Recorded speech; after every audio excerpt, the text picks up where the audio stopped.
At this fish hatchery, workers are carefully tending to a local species, the helicopter catfish.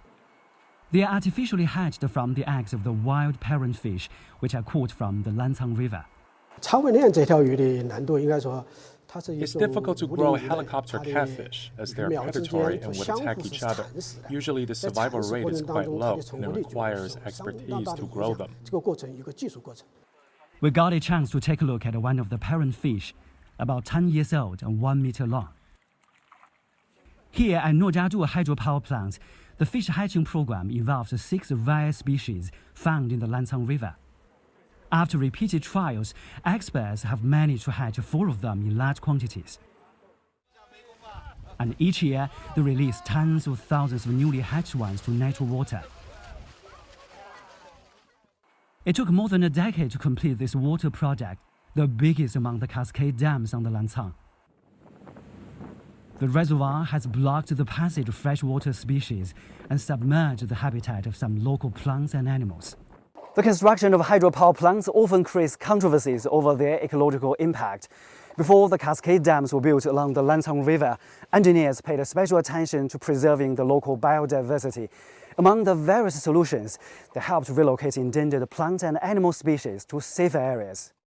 Among the 11 dams China's built along the waterway, 4 are equipped with fish hatcheries, 5 with rare plant gardens, while others have facilities to protect wild species. Dr. Ren Wenwei has been following the dynamics of biodiversity along the Lancang-Mekong River basin, which he says is one of the 36 global hotspots for biological protection. Hydropower is indeed a type of new energy, unlike fossil fuels, but it causes great damage to the ecosystem, especially the aquatic ecosystem. It'll change the water temperature, flow rate, and water level, which will greatly impact fish. I hope that in the future, people will take ecological factors into consideration during the planning, building, and operation of dams. In this way, people can not only promote social and economic development, meet irrigation and power generation demands, but also minimize potential impacts on the ecosystem. The rare plant garden of Nuojiazhu covers about 7 hectares. There are 18 different rare plants, including wild rice and 2 types of cycads relocated from the construction site of the dam. Nearby is a wild animal rescue center with 20 types of wildlife, like slow lories, black bear, and Indian bison. Some of them are injured and receive treatment. Over the past decade, the center has released scores of animals back into the wild.